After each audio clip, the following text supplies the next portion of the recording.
Thomas the Tank Engine puffing happily along the line. He may be on his way to a village nestled in between the top station of his branch line.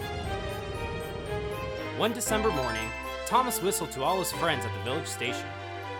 "It's nearly Christmas, and I'll bring you lots of letters and parcels." But a week later, the storms came, and everything changed.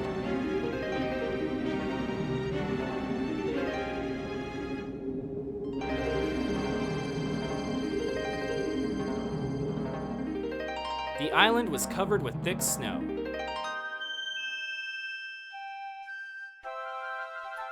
The engines found work difficult. Some had to help clear snow from the track, and workmen hacked away at the frozen banks of ice. Thomas and Percy were collecting important posts for Christmas. "Driver said there's lots of posts for the village," said Thomas. "I'll need an extra truck for it all." Percy was feeling left out. "It's not fair. You're not leaving any posts for me." But Percy's chance had come. "There's been a change of plan," said Thomas's driver. "Sir Topham Hatt needs us at the big station. Percy, you are to take Thomas's train to the village." Percy was delighted, but Thomas was sad. "I won't be able to say Happy Christmas to all my friends." "Don't worry," said Percy kindly. "I'll do it for you." "It's not the same," sighed Thomas. Percy was making good time on his way to the village when suddenly, "What's that?" called his driver. There ahead was a fogman by the line. He was holding a red light. "The village is cut off by the snow," he shouted. "We need snowplows, workmen, and a helicopter. Leave your trucks in the siding and go back quickly."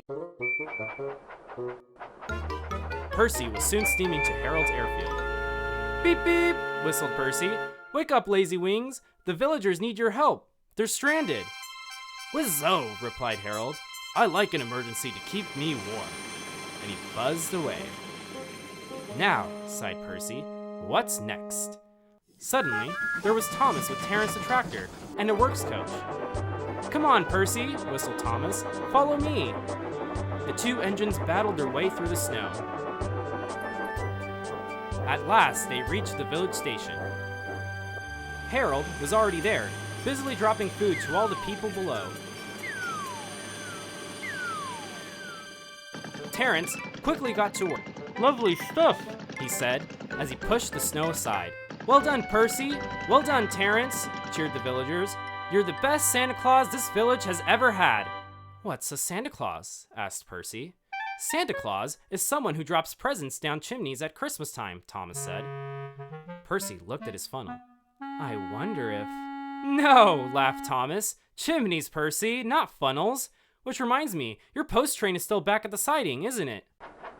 Percy hurried back to fetch it. Just then, Toby arrived with Henrietta. "We've brought lots of hot drinks and food for the villagers," he whistled. That night, all the engines had gone back to their sheds except Toby. The villagers had made a plan to thank the engines.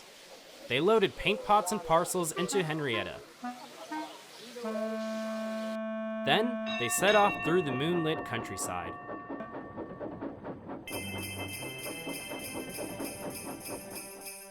All the engines were fast asleep in the sheds, as Toby ran silently into the yard.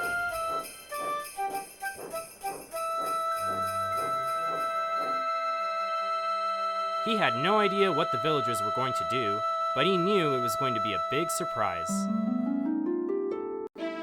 When the engines woke up next morning, they could not believe their eyes. The sheds had been repainted and decorated. Parcels laid everywhere. The engines whistled in delight, and everyone agreed that it was a really happy Christmas.